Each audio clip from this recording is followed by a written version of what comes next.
Son Woon must now select his first beginning race after becoming one of the gods. He first thinks of the Frogmen since he was given abilities relating to insects. However, he promptly disregards that notion. They have more than 500 tribes. Additionally, it will be quite difficult to influence them at this time due to their enormous number. Rather, he begins searching for a lesser race that is having problems. At that moment, he sees a group of lizardmen who have been banished. They are also flawless. They are typically aged, frail, worn out, and injured. They had given up all hope after being driven from their homeland. This is the perfect place to begin his global conquest. Sunun was an unbeatable player in the strategy game Parished World for a long time before to all of this. He is abruptly drawn into the game one day following a final match. He is also not by himself. The top players from other planets are also brought in. Their goal is straightforward: lead civilizations to ultimate dominance by ruling them like gods.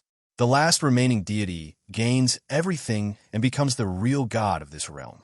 Failure will result in complete death. Let's go back to the lizard folks. Sun Woon may easily become their deity given their current situation. He chooses to begin with the weakest of them all, a wounded lizardman who can hardly keep up with the tribe, because all it takes is one miracle. When the starving and injured lizardmen encounter an injured animal lying defenseless on the ground, basically given up for them to eat, they all freeze in amazement as they struggle across the desert. Without giving it a second thought, the frantic lizardmen leap onto the gullible victim, going completely insane in their desire to possess all for themselves. Knowing there won't be anything left for them to eat makes the sick and old at the rear feel completely heartbroken. Only bones remain after the robust lizard guys rip through all the meat and the delicious portions. Before one of the kind lizard guys stops them, the avaricious group even chooses to eat the remaining bones. He collects all the leftover bones and gives them to the elderly and sick to consume. Eating as though were their last meal, those poor guys are thankful even for bones. The good-natured lizard guys are not pleased with their kind friend's action. They consider it a waste to let the elderly and sick to consume such little remnants, because they won't be around for very long. Their injuries have simply become worse. They are really fortunate to still be alive. However, the kind lizard man reminds them of the moment when Rockrak, one of the wounded, put his life in danger to protect them from Sabretooth. Therefore, they ought to be appreciative rather than self-centered. Nevertheless, it doesn't alter the reality that sick and damaged individuals will ultimately pass away, at least for the healthy lizard man. Until night strikes and everyone eventually goes to sleep, they continue to argue back and forth. Rockrak battles the decaying wound on his shoulder as everyone else sleeps blissfully. He sees a blue butterfly that appears to be attempting to get his attention as he moans. Rak eventually gets up and starts to pursue the lovely animal. When some of the lizard men see Rak departing, they believe he is most likely leaving the lounge permanently. However, Rak is only motivated by curiosity. Something strange has caught his attention up above, and he wants to find out what it is. Given that he was the only one who responded, it's possible that he is dreaming. He wants to make sure, even if it's only an illusion. And as he reaches the top, he discovers a whole banquet of insects trapped together. When Rak discovers he has enough food for everyone to eat, he is happily surprised. Nebula is one step closer to obtaining a race with its initial discovery. He sent enough insects to feed everyone in the lounge for a few days. Nebula finds it extremely remarkable that these guys are quietly sharing their blessings with one another. This only demonstrates these people's strong resolve. Rockrak ultimately chooses to trust the deity who nourished them. He refers to him as the deity of the Nameless Bug. Nebula was certain that his deity name would have something to do with butterflies, so this is even another surprise. Nevertheless, he is delighted to have a race, and he is particularly pleased with his candidate, Rock, a selfless and kind lizard guy who decided to share the blessing with everyone. Nebula is certain that this man will play a vital role in the development of his society. The lizardmen eventually locate their haven after a few days. Rockrak's wound, which had been bothering her, has also healed.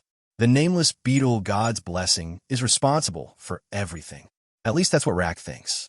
He even makes an effort to persuade people that the kind person who bestowed these favors on him actually exists. The fact that his wound healed overnight is sufficient evidence for him. With fact, his shoulder scar is covered with beetle-like black scales. Now that he has these benefits, Rak is self-assured and eager to go buffalo hunting. to demonstrate his newfound strength and the strength of the benefits his friends find hard to accept. He positions himself and launches the spear as hard as he can, destroying the intended tree. After seeing this demonstration of stratospheric power that essentially exceeded lizardman physiology, everyone's jaws dropped to the ground. We go back a few days to see how they even discovered this location and why Rak is so determined to kill Buffalo. The crew is thrilled about the possibility of winning another beetle jackpot, and Rak is once again pursuing the same hallucinogenic illusions. They excitedly pursue the route that has only been seen to Rak's visions. However, Rak alerts them of the impending winter, and the beetles continue to show up from the direction of the chilly winds. They might freeze to death if they continue in that manner. His other lizardmen are extremely troubled by this and question if they should even be going in the direction that Rak's visions are leading him. Rak is unable to verify whether the visions are taking them in a significant direction. He can only depend on the visions and continue to follow, as they have no other options. It turns out that Nebula's continued lack of trust is the reason Rak has reservations about these visions. Nebula doesn't think he could have any effect at all if it weren't for Rak. He can only hope that Rockrak continues to have faith for the time being. He won't be able to guide them toward an unthinkable destiny until then. Rockrak follows the visions even though he is unsure of their true destination, and they ultimately reach a refuge. Everyone's faith is bolstered by this unexpected salvation. They have found refuge thanks to the Nameless Beetle God. Nebula's deity level increases by 1, formally reaching level 2. Additionally, his sub-region grows by 1. Insect sanctification is a new skill that is unlocked with this level up. This ability enables Nebula to select and appoint a priest, and it is clear that Rockrak is the only qualified applicant for this position. Rock's blessing will enable him to carry out God's desire. Later that night, when Rockra is soundly sleeping with his family, he hears his name called and enters a dreamlike state. He encounters an enigmatic individual there who holds out a hand. A water buffalo skull appears in Rak's hand as he reaches out to grab it. Rak knows what he's meant to do by instinct. He lifts the skull and places it atop the head of the enigmatic figure. The anonymous beetle deity then appears in front of Rak's eyes. He sees him for the first time, and by morning, he tells everyone about the bizarre dream. His relatives then inquire as to why Rak thinks this enigmatic god is requesting a buffalo sacrifice and what the god's objectives are. They must go into the deep forest to hunt buffalo, which is a very risky endeavor. However, they must remember that the person who is requesting a buffalo is also the one who guided them to safety. Nevertheless, one lizard guy persists in expressing his opposition, pointing out that a hunt of this nature would necessitate participation from the whole lounge, endangering everyone. Ray acknowledges that he cannot afford to put the entire lounge in jeopardy. Nevertheless, the search will still take place, but he will travel alone. The entire lounge is in happy astonishment as Rockrak demonstrates his newly discovered strength, which is strong enough to destroy trees. Even the wise, old lizard doubts how ridiculous everything is. Rockrak used to be a man with a decaying wound who was near death, but now he's out here using a javelin to crush trees. Rocker notices a whole herd of buffalo down the hill, as if fortune is on their side. Seeing buffalo here is nothing short of a miracle. A herd of buffalo always migrates to the same location that they are accustomed to. Therefore, it is quite incomprehensible why this herd got lost and walked here. Rak rushes on like a starving beast in need of blood, without caring about the specific details. Hunting and providing for the people he loves are his only priorities. He swiftly takes down one buffalo by striking it squarely in the skull with a single stroke. Rock becomes the lounge's pathfinder, inspiring everyone to charge the field brandishing their weapons. Later that day, everyone in the lounge gets together, piles all the buffalo skulls, and hangs a full buffalo upside down as a sacrifice. Rocker starts the prayers when everything is ready. Everyone joins in, offering prayers for their sacrifices to be accepted by the kind, unnamed beetle deity. Nebula observes things from above. Although the product is a little shoddy, what really counts is their genuineness, which is demonstrated by the astounding amount of faith Nebula recently got. Nebula isn't protesting because of this. To be honest, it's rather good for a new priest. Given how much time and work he has put on these lizard guys, Nebula most certainly deserves that tasty faith boost. Finding a way for the lizardmen to survive is currently the true challenge. Nebula cannot create water from thin air or cause grass to sprout, since he is not the god of wilderness or grass. But remember, he is the god of insects. He utilized insects in the past, mostly grasshoppers. He lured the buffalo out of the highlands and destroyed pastures with these animals. However, the lizardmen are currently completely ignorant of animal husbandry. Rather than rearing the newborn buffalo, they actually ate it. However, Nebula is aware that it is far too much to anticipate cattle rearing expertise at this point. Additionally, this oasis is not resilient enough to sustain a sizable population in the future. If things keep on this way, the lizardmen will only live for a few more years. Their future appears grim because they currently have little knowledge of farming or suffering. Naturally, it is not possible to acquire information and skills overnight, and it would be against the regulations to teach them directly. Nebula is certain that they will finally get back on track, even if it will take some time. He gives his present priest a little blessing to start the process. Rak is inspecting the altar constructed from buffalo bones the day after the sacrifice. He had a really strange dream last night that was both unclear and unnerving. Rockrak reveals that the altar swayed dangerously in the dream when his friend Zhao inquires more. They were losing their refuge. The earth had been overfished to the point that it was impossible to produce more plants, and there were no more fish to catch. However, Zale thinks they have nothing to be concerned about because their deity is obviously looking out for them. Rak has a great deal of confidence and a strong belief in their deity. What if, however, what was depicted in that dream was a warning? It wouldn't be much different from defying their gods, if they didn't recognize these indicators and didn't respond appropriately. That's precisely what's causing Rockrak to become agitated. He summons Zale over to investigate after noticing something alarming while perched atop the altar.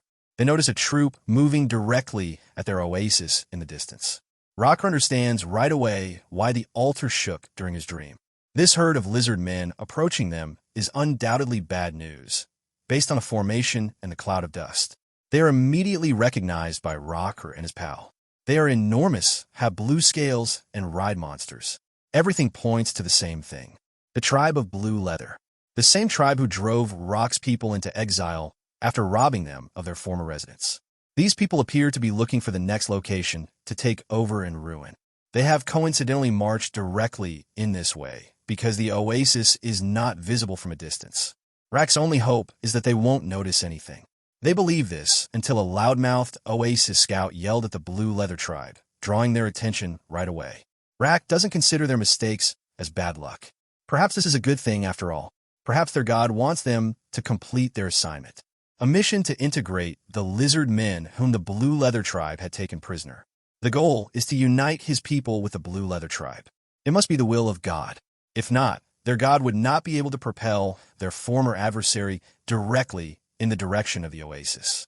Rakara's suspicion becomes solid when he sees those well-known blue butterflies floating around. He dares not challenge the will of God. His work is straightforward.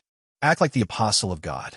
Cut to Nebula, who is really proud of Rak as he watches everything happen. In order to increase population growth and spark new developments, Rak must defeat the Blue Leather tribe and assimilate them. Nebula finds Rak's decision-making extremely fascinating. He made this decision on his own. This demonstrates Rak's strong determination. He's already at level 14, by the way. He continued to consider the prospect of forming an alliance with a hostile organization. He is a good contender for leadership in the future because of his strong resolve. Nebula just has to bolster Rak's faith to the point where his choices naturally serve Nebula's goals. Cutting to the chief of the Blue Leather tribes, the fat bastard scoffs and inquires as to if the oasis is theirs. These hobos are told to leave their territory by our lizardmen, who respond with twice as much contempt. The big ass then asks another dumb inquiry. What's so special about this place?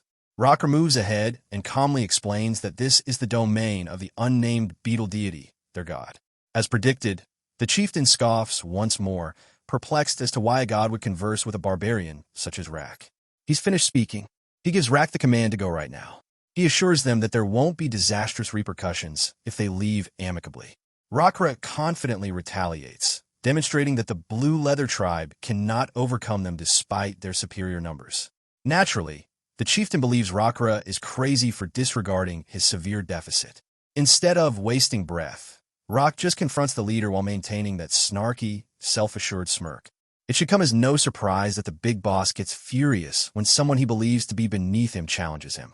In contrast, Rak refers to the Blue Leather Tribe as a group of destitute lambs that have nowhere to go. He is providing them with a chance to live under God's favor. Because of this, as if Rak had just given the most hilarious mother joke ever, the fat guy bursts out laughing. This deity bullshit doesn't sit well with him. He believes that the strong person wins, and even though Rak is much outnumbered, Raxwell remains unwavering. He takes a stand and declares that he will not back down, not when he has complete faith in his deity. The Blue Leather Chieftain loses patience and rushes forward on his beast, prepared to smash Rock with a single strike. Rak asks his god to give him the power he needs to vanquish the opponent. Rak's lone weapon breaks completely as the beast charges closer. It swings its paw once more to crush him. Nebula receives a system alert regarding the conflict between two civilizations at that same moment. After, there comes another notice that formally acknowledges these Lizardmen as belonging to Nebula's tribe because he has raised them well and they have long resided in his territory. This unanticipated discovery opens up a brand new ability that completely changes the course of the present conflict. We cut back to Rak as the strike is about to land and Nebula triggers it. However, Nebula enters Rak's body just prior to the crash.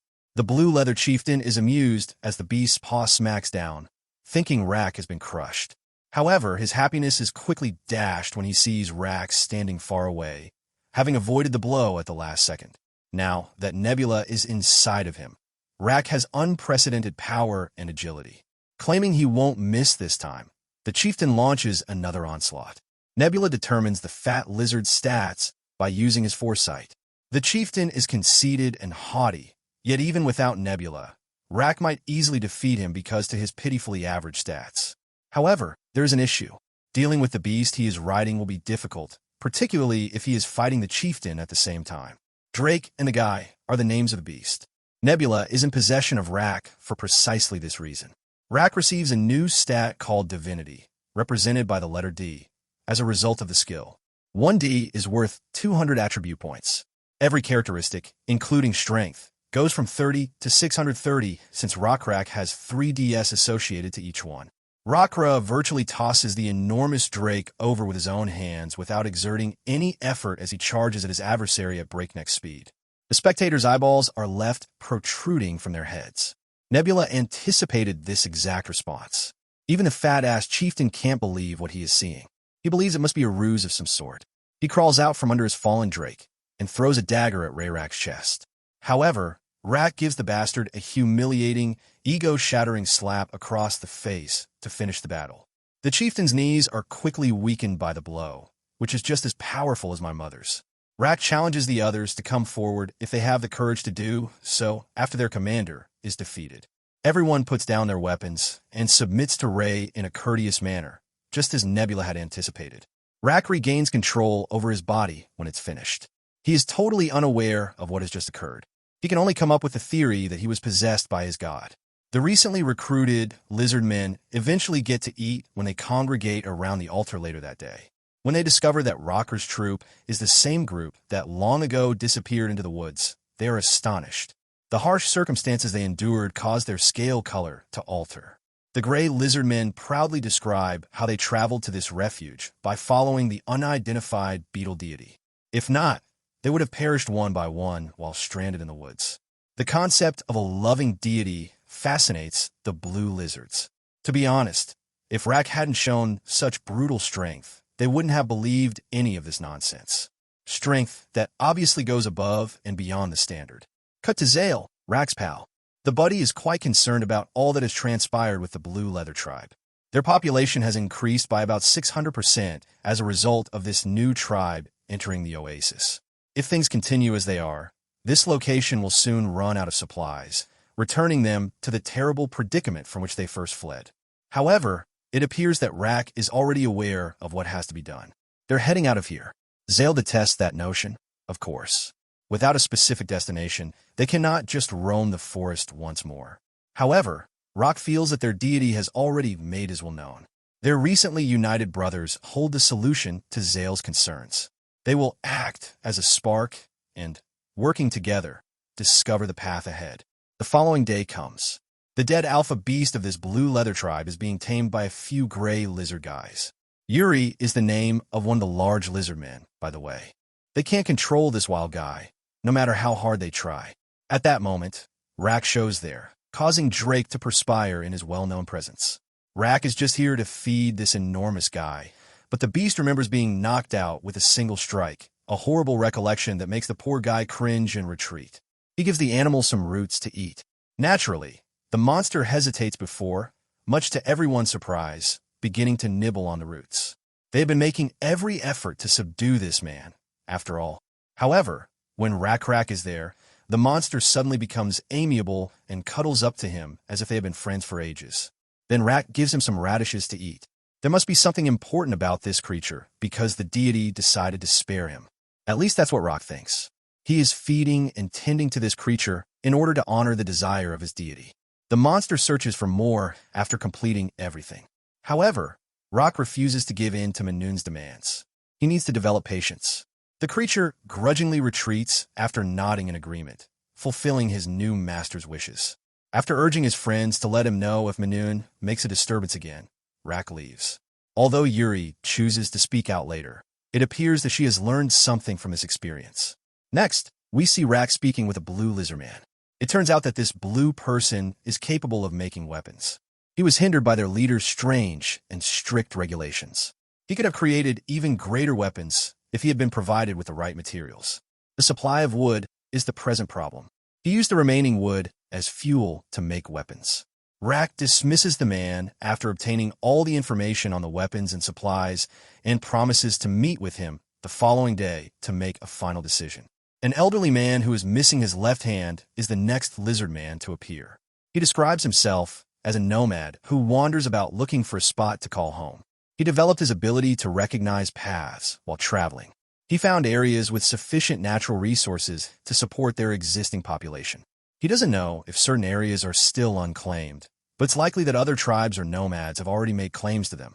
This doesn't bother Rak. He intends to fight the occupants and seize their land if they are hostile. The nomad accepts Rockrak's choice and is prepared to put his plans into action.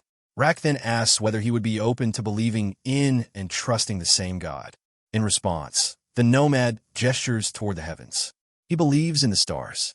If one learns to understand the paths of the stars, they can never lose their way, he says at night.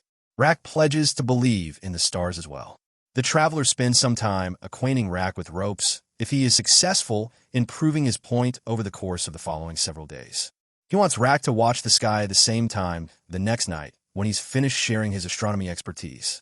Yuri shows up to meet Rak at that same moment. It's obvious that he has something on his mind. Rak briefly believes it's about Manon, but it's not. Yuri does, however, reveal one fascinating fact. Man may appear a little dissatisfied with the food, but if you deliver his meals on time, he will be as obedient as a dog.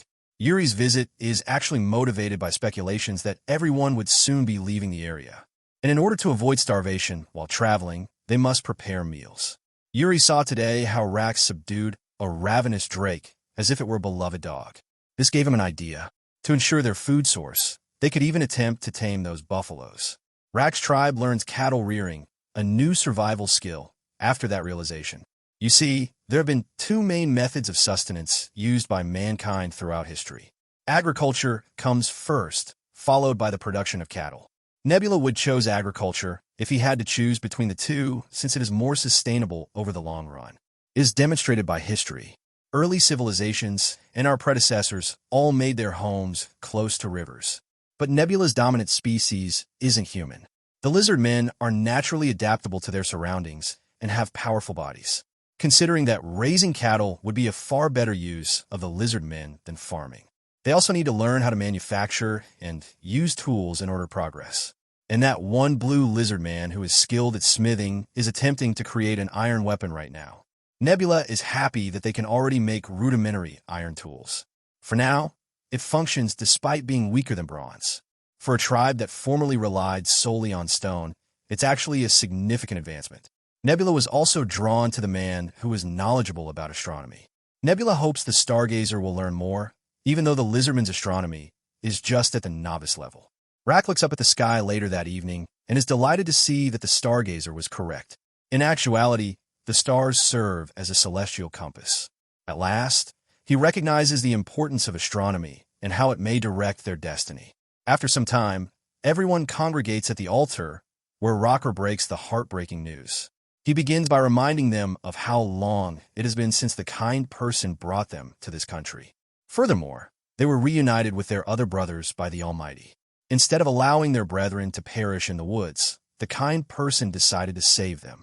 If the deity hadn't seen their togetherness and power, he wouldn't have let them inside his shelter. But Rak thinks it's time for them to go on and become more influential. He introduces the audience to Stargazer, a man who is essential in helping Rak comprehend how the stars move.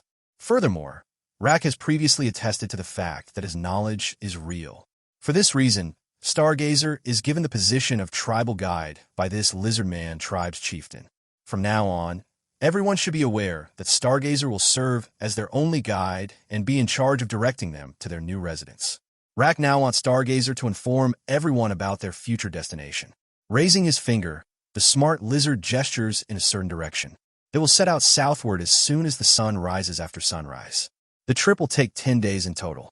They will encounter a nasty lake along the route, and they would go over barren valleys and mountains for 3 more days. Stargazer offers to take them to an unending forest if they follow his instructions. That area is home to several species and is teeming with wild animals. In summary, that woodland is the ideal habitat for their existing population to flourish. After Stargazer finishes speaking, Ray politely dismisses the vagrant before regaining control of everyone's attention. He yells at Yuri, standing tall above the altar, "Why is it necessary to avoid killing every cow they hunt?" Despite his size, Yuri stutters when speaking and exhibits stage nervousness. He says they may use their catch when they're actually starving if they preserve it and keep it alive. Naturally, Rocker openly commends Yuri on his optimistic outlook. The fact that he restrained his appetite and considered their future rather than immediately consuming the buffalo. Rocker gives Yuri an iron weapon as a prize to further support the concept. Everyone is startled to see an iron weapon. Furthermore, Rak doesn't end with Yuri. Additionally, he honors those who suppress their hunger and save their hunt for future use. The other Lizardmen start to want for such weapons after witnessing those who are being rewarded. It appears that Rak's approach is effective. Instead of giving in to their taste, senses, and impulses, this small act encourages people to conserve food for greater use. At that moment, Rak takes one of the cow skulls and covers his face with it, as if it were a holy battle mask. He calls on the fighters to advance. When Yuri answers the phone first, Rak gives him his own skull. The skeleton warriors are those who have skulls on their heads. Fighters vowed to support Rak and carve their god's will into the earth. They are no longer allowed to remain on this sacred site. Their god requires obedience and activity. They had to go immediately and look for the next safe haven. Rak commands every warrior to engrave the name of their deity, the Nameless Beetle God, into their own souls as the first fissures of nightfall split the sky. They must persevere despite the cruel path ahead and the never-ending hardships. As they persevered and resisted the urge to eat the water buffaloes, their sacrifice is their anguish. Their devotion is their determination. Everyone promises to march forward, their iron spears lifted high.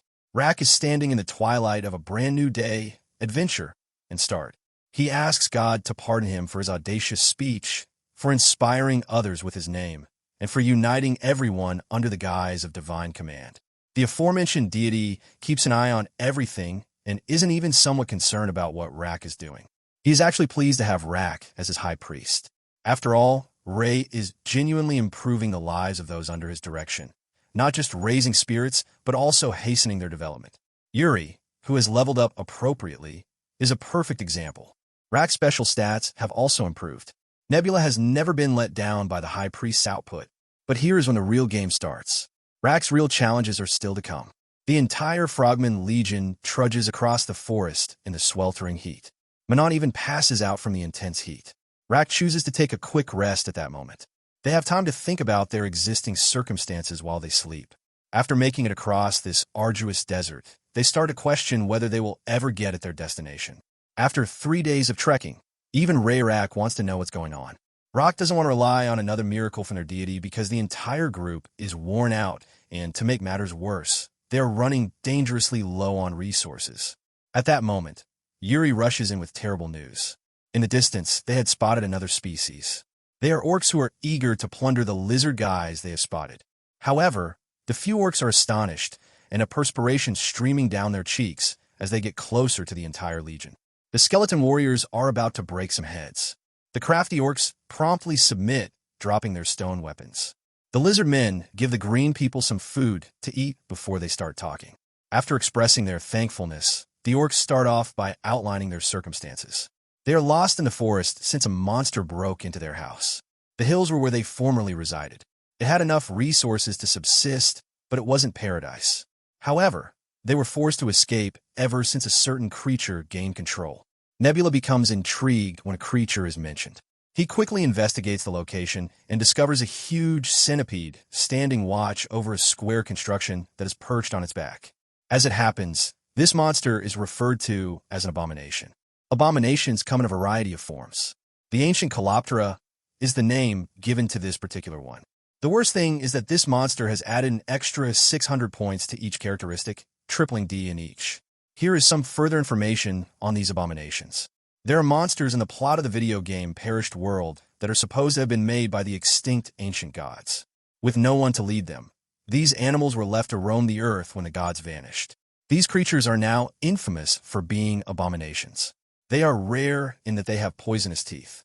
In summary, Nebula shouldn't be tampering with this, especially given how powerful his civilization is right now. The entire earth trembles as the thing writhes and twists, upsetting the lizardmen. But the green orc reassures them quietly that the monster is sleepwalking and now asleep. Rak starts considering his choices while they still have time. The wanderer claims that their journey will take 8 more days if they return to the forest and follow the mountain range. Rak is hesitant to waste 8 days' worth of supplies on a detour. However, confronting that creature head-on also seems unachievable, particularly in light of his people's fear. Rak is caught in a predicament and dangles in midair. Zale observes the enormous stones sitting at the edge and the tall cliffs in the meantime. You already know what she's thinking. She advises them to fight instead of going the long way for just this reason. Zale is aware of what she's saying when she says fight. She is, after all, far more intelligent than the average lizard guy. She had already found out how to make the most of the scenery. But in order for her strategy to work, they need to figure out how to drive the boulders down the cliffs efficiently and with little effort. She remembers how the welder once forced extra oxygen into the brazier to create bigger flames using a device called a bellows. In the same vein, they need to devise a strategy for effectively pushing those enormous rocks. They come up with a lever device to push the boulders down the cliff after giving some thought. They eventually manage to move the rocks into position by working together.